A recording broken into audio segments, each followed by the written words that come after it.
Lydia. Sean. Adara. DM.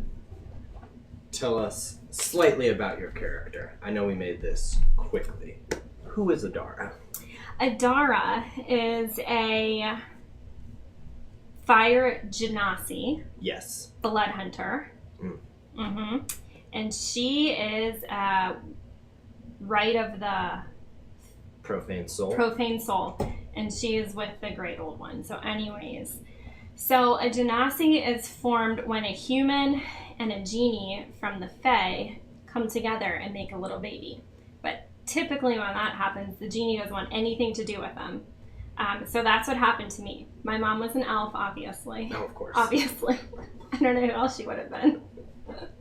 If I can't be an elf, I'm going to descend from one. I'm going to be half elf somewhere along the line. My ears will always be pointy. And so my genie dad was this really super duper evil fire genie, and he mated with my mom. I think he kind of was, how did you put it? Just because he could. He disguised himself, beguiled her, maybe out of beguiled boredom. Is what I was trying to find. Anyway, so then I was born, and he was like, oh, okay. Probably even before that. Yeah. Just, I mean, after he care. was done, he was like, and I'm back to where I go. But because of that, and because I had to be brought back to an elven community where I was just 100% an outcast, I just had the rage inside of me for these fire elementals just coursing in my blood. My whole life I have dedicated to hunting them. Dope. And you were. And you come from Calamshane, so across the seas of the Sword Coast. Totally. Where deals with Afridian genies are just more regular than they are on the Sword Coast. For whatever reason, they've maintained relationships, and genies and primordials are a thing to fear in Calamshane. Although, of late, you know that the talk of Calamport has been of the brothers Zazuala, one being a disgraced and famed pirate, the other being a seer who you know made a deal with a genie. You don't know to what extent or what happened, but you know that they are the sons of Calamport. There are statues being built. And it probably occurred to you that the Sword Coast was where greatness came. Like, you weren't going to find what you needed. Plus, being a blood hunter, primordials and things like that, there's probably just not as many in Calamshane. So, you've made it to the Sword Coast. Oh, let me go back. Your patron, the Great Old One. You cannot reconcile what this patron is, what its motivations are. It doesn't even speak to you directly. The moment that you bound to this pact, you saw 3 stars open up. You watched a gaping mouth in your mind's eye. And the sound that came out in your visions, it was just a cacophony of noise, complete chaos. It was almost indiscernible from anything. But the one thing you did make out was the word Tharizdan. Tharizdan? And you also know it must be a name. Somehow you know it's a name, and you know it's something you have to seek out. And it'll get you what you desire. Revenge, maybe.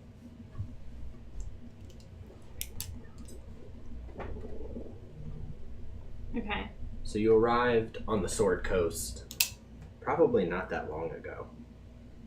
How long do you think it would have been? To get from Callum. I mean, I think that would be a couple weeks to maybe a couple months to get there, but how long do you think you've been on the Sword Coast? You can decide. 4 months. 4 months. Not long enough to call it home, but not new enough to where I'm, like, still learning my way around. Got it. You quickly, I think, being a blood hunter and knowing that you need to know your environment, have gathered the news and are caught up on most current events that have taken place. You know that there was an incredible war against the Queen of Dragons, Tiamat. You know that the Sword Coast is pretty destitute at this point.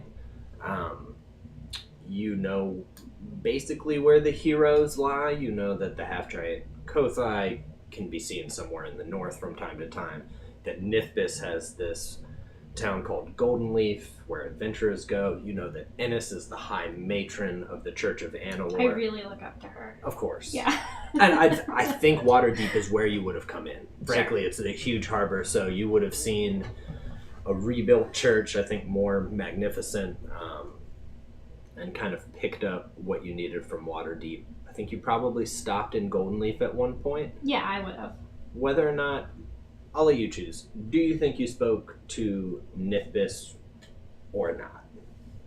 I do. You do? I do. Okay. Yes. I would have sought her out because I would have heard of her next to Salos and Azir. Yes. Gotcha. Okay. And that would have been after I heard about Thurisdon, and I probably would have just be like pulling at every string trying to figure out what that was. And if Nithbis is such a great hero, I would have sought her out. Dope. You did in fact speak to Nithbis. You mentioned, you know what? Let's roleplay it out for a moment. You somehow realized through the ceremony of talking to a stuttering, capable fighter by Charbane that getting an audience with Nithbis was not easy, that most people do not communicate with her regularly. But you've been invited, and you've gone through a hedge maze that opens up to give you a direct path to a small, looks like a small park, and it just has a bench there. And there waiting is a tiefling. And she's red like me. She is red like you. Mm-hmm. Yes. She is red like you. She's holding a wooden staff and she's sitting. And she is both incredibly powerful to look at and to some level a little intimidating. You know power and you get it. Yeah. So she is there. Welcome. You requested an audience. I did. It was very important I speak with you. Very well. What is it you wanted to speak about? I'm not going to spend much time on descriptions. I just need to know if you've heard the name Thurisdon. Thurisdon. It is very important to me in my mission. She leans back for a moment. You see her running her tongue over sharp teeth.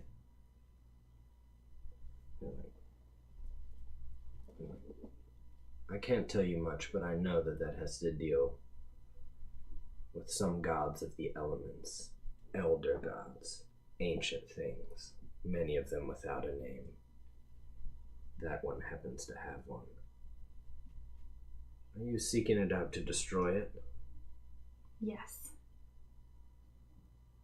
She has a long pause. I was born for it. She regards that. She kind of looks you up and down, and since you have that Haunted One background, she looks deep within you for a moment. You can feel let her. A probing eye. Whether or not it's any magic, she regards you in a true way. Almost comfortingly, because most people don't. Yeah. She's like, I believe you. It just so happens, to the north in the Desert Valley, there seem to be cults popping up, each to a different element. I don't know for sure, but I'm assuming part of them are tied to Thurisdon, though I don't know how. That must be them. That must be it. Well, I suppose you're in luck. Not a few days ago, an adventuring party has had some success, really dealing blows to the cult. There seems to be keeps spread along the valley that are entrances to an ancient temple, each dedicated to some aspect of an elemental cult. They've managed to take out air, stone, and water. This one's gonna be fire. This one's going to be fire. That's why I need to be there. I think when I do that, my hair will ignite.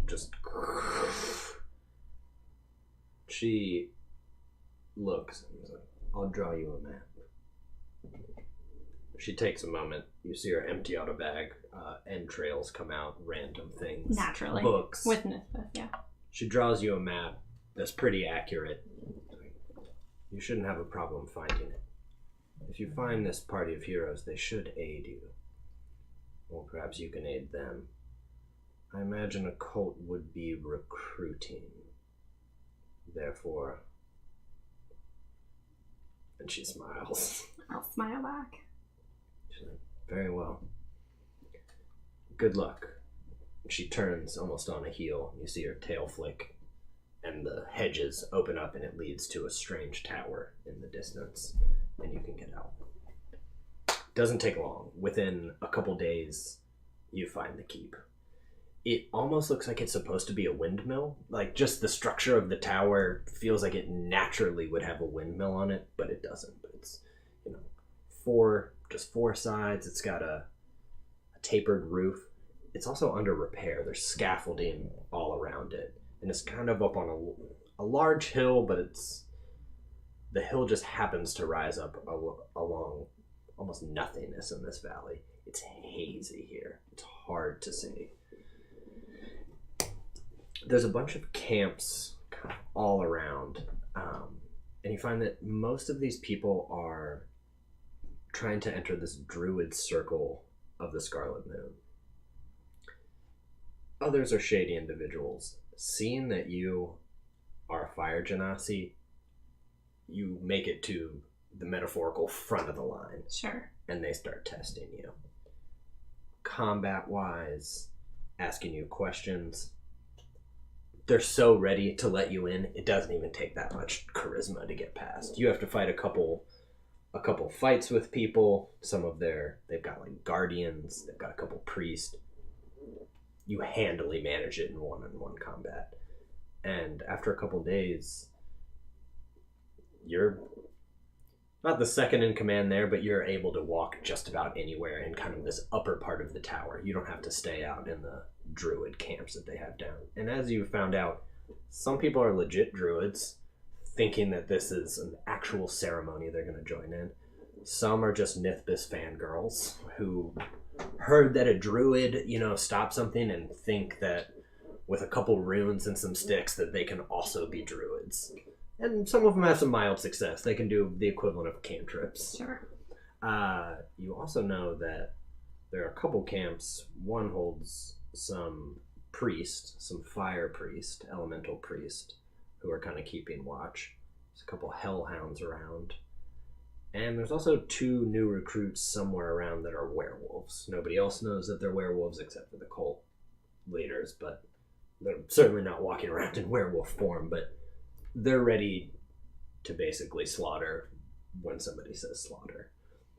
The leader here is Elazar, who is the head druid. He's taken you somewhat into confidence. He's not giving away too much. You do know that the leader of this cult is a tiefling named Vanifer. And that once they complete a few more rituals and while the cult gathers strength, ultimately they think they will vie for the top spot in being the superior cult of the elements. The only hard time that you've had here is that there are 2 giant wicker, they're like huge ritualistic wicker men that are made out of actual wicker and sticks piled up. You saw one burning when you got there, and it kept burning, and it's still burning. And on inspection, there's a fire elemental bound to the center of it and locked. You've wanted to destroy it. You know that it's a bomb waiting to go off, and it's just trapped there. And there's always 2 priests, both keeping it at bay and summoning powers from it. And they've started building another one. All it doesn't have is a head. And about the same time that you arrived, you found that they had prisoners who are all priests and warriors of Tempest, who I don't think you would have known at the time, but you found is some god of war, like from a human pantheon. One of them has been mostly stripped down and completely bound within what would be the chest of this wicker giant. He's thirsty. He's been starved. It looks pitiful. You know that soon they will be doing a ritual to sacrifice him and pull another elemental into it. So they'll have 2 giant wicker men that are burning. There's a couple other in the bottom of this keep that are also trapped.